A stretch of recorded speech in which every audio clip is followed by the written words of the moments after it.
как весело сердцу душе моей легко.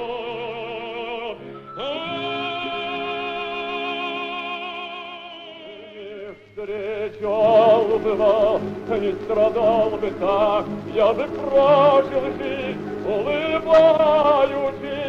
Вы купили меня, очи черные, унесли навек мое счастье.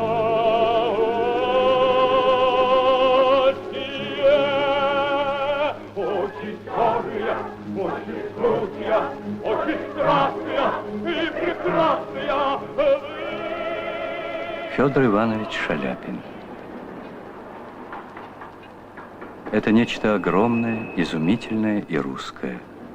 Этот человек, скромно говоря, гений, писал Максим Горький. Он родился и вырос на Волге, умер в Париже. В театр он попал, потому что ему священник сказал. То есть парень, который потом стал священником, он ему сказал: пойди в театр, посмотри, что там происходит.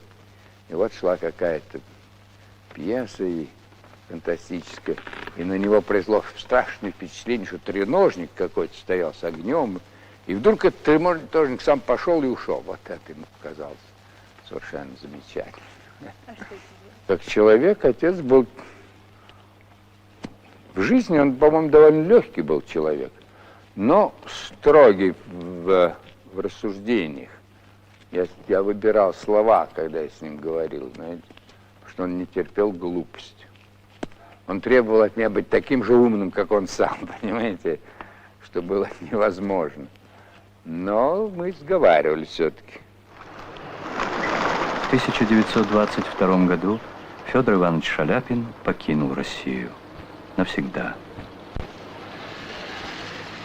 Он гастролировал по всему миру, а жил постоянно в Париже. Мой друг, отныне начнется новая жизнь.